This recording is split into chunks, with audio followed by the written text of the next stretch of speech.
인도네시아 휴양지 롬복에 강진 피해가 크게 늘었습니다. 수백 명이 숨지거나 다치고 건물 수천 채가 부서졌습니다. 한국인 피해는 아직 확인되지 않았습니다. 취재 기자 연결합니다. 김웅래 기자. 네, 국제부입니다. 네, 현지 피해 상황이 심각하다고요. 네, 우선 인명피해 소식부터 전해드리겠습니다. 현지 재난당국이 밝힌 내용인데요. 네, 지금까지 적어도 82명이 숨지고 수백 명이 다쳤습니다. 아직 피해 현장이 수습되지 않은 데다 부상자 가운데 중상자들도 포함되어 있을 가능성이 높아서 사망자 수는 더 늘어날 수 있습니다.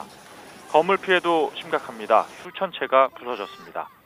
지진 발생 지점에서 멀리 떨어진 곳들도 피해를 봤습니다. 롬복섬의 중심 도시 마타람은 물론이고요. 이웃섬인 발리에서도 건물이 부서지거나 건물 파편이 떨어지는 등 피해가 속출했습니다. 규모 7.0의 이번 지진은 현지 시간으로 일요일 저녁에 발생했습니다. 휴일 저녁 시간대라 주민 대부분 집에 있었을 것으로 추정이 되는데요. 지진 발생 당시 건물이 심하게 흔들리고 쓰나미 경보까지 울려서 주민 수천 명이 공포에 떨면서 긴급 대피했습니다. 롬복섬에서는 정확히 일주일 전에도 규모 6.4의 지진이 발생했습니다.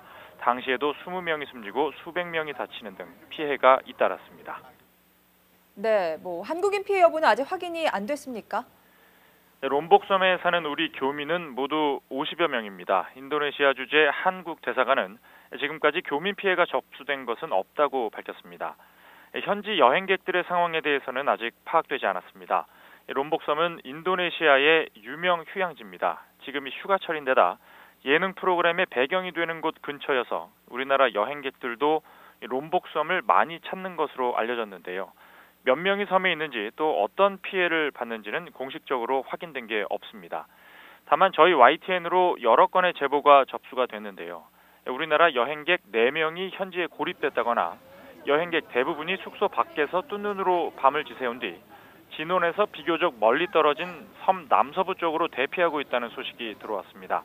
일부 여행객들은 공항에 도착했지만 항공편을 구하지 못하고 있고 배편마저도 구하기 어려운 상황이어서 여진의 공포 속에 섬을 빠져나오는데 어려움을 겪고 있는 것으로 전해졌습니다.